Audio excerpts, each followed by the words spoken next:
Tersangka kasus korupsi dan DPO KPK Harun Masiku ternyata saat ini sudah tidak masuk dalam daftar pencegahan ke luar negeri meskipun berstatus buronan atau DPO. Sejak Januari 2021 tidak ada lagi permintaan pencegahan ke luar negeri bagi Harun Masiku yang diajukan oleh KPK.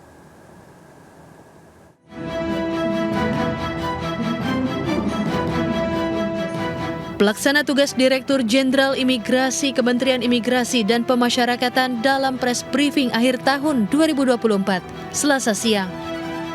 Buronan yang paling dicari di Indonesia, tersangka kasus dugaan korupsi Harun Masiku, saat ini sudah tidak dalam pencegahan ke luar negeri.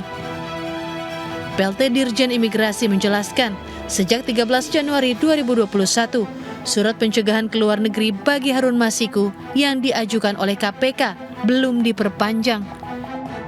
Direktorat Jenderal Imigrasi saat ini hanya bisa memberi informasi jika Harun Masiku melintasi pos imigrasi, namun tidak bisa mencegah untuk keluar negeri karena tidak ada permintaan pencegahan dari pihak terkait. Berakhir pada tanggal 13 Januari 2021. Artinya KPK belum lagi memperpanjang izin pencegahannya, Pak? Belum mengajukan permohonan kembali. Dan komunikasinya masih ada, Pak, dengan KPK? Terakhir komunikasi berdasarkan surat dari kita mempertanyakan kembali status daripada pencegahan Harun Masiku dengan surat pada tanggal 11 Desember 2024.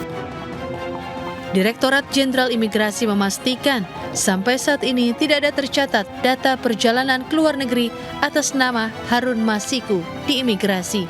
Dari Jakarta, Stephen Patinama, Muhammad Firmansyah melaporkan.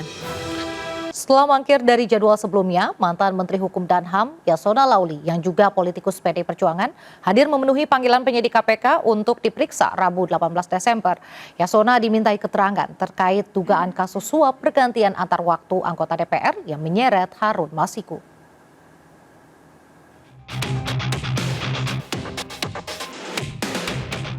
Politikus PDIP Yasona Lauli datang ke Gedung Merah Putih KPK di kawasan Kuningan, Jakarta Selatan untuk diperiksa terkait kasus ex-caleg PDIP Harun Masiku.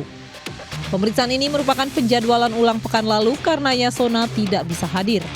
Usai menjalani pemeriksaan selama kurang lebih 6 jam, Yasona akhirnya keluar dari Gedung Merah Putih KPK.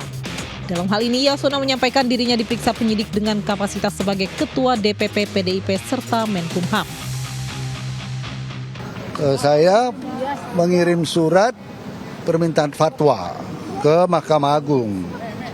Ya, karena waktu proses pencalekan itu terjadi tafsir yang berbeda setelah ada judicial review, ada keputusan Mahkamah Agung nomor 57 ya. 57.